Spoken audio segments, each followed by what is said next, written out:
বন্ধুরে, তোর লগে দেখা করার লিগে আমার মনটা ছটফট ছটফট করতেছিল। একটা খুশির সংবাদ আছে। খুশি সংবাদ? কি খুশি সংবাদ? খুশির সংবাদটা দেওয়ার আগে ধর একটা আমরা খা। আমরা খায়া খুশি সংবাদ? সবাই তো মিষ্টি দেয়, তুই আমরা দিলি কে? আরে বেটা, সবাই তো মিষ্টি দেয় খুশির সংবাদ দিলে, কিন্তু আমরা কয়জনে খাওয়াই? আজকে যদি আমরা খাওয়াই তোর খুশির সংবাদটা দেই, সেটা ভিন্ন কিছু হবে। আর এই কারণেই এই খুশির সংবাদটা তোর সারা জীবন মনে থাকবে, বুঝছস? ধর বেটা, আমরা খা।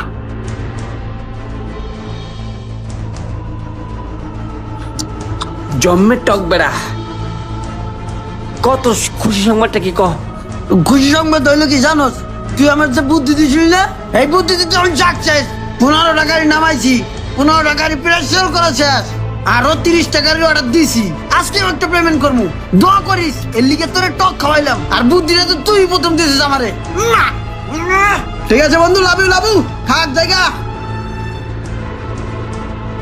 এক কাজ করো, এই কোনার দোকানে তুমি কয়েলটি দিয়াইও, আর এই কাগজগুলা বিকালের মধ্যে ওই লাইব্রেরিতে পৌঁছাই দিও, ঠিক আছে?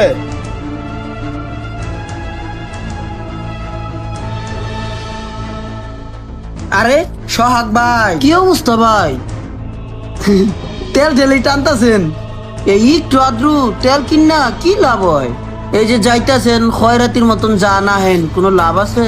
এই মাত্র আমি পাইটু কোম্পানি থেকে 30টা বাইক সেল করে দিলাম। কত লাভ হয়েছে জানেন? এটা শুনলে হার্ট স্ট্রোক করবেন। হেডে নালে নাই কইলাম।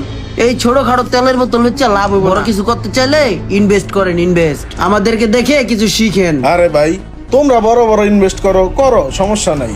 আমার এই পাইটু কোম্পানিতে টুকটাক ব্যবসা কইরা যা ওইটা লইয়া আলহামদুলিল্লাহ ভালোই আছি। তোমার মতো এরকম বেশি ইনভেস্ট করা আমার দরকার নেই, আমার এগুলাই বালা। ভাই বুঝলেন না, একদিন ঠিকই বুঝবেন, কিন্তু এই সময় সময় থাকবে না।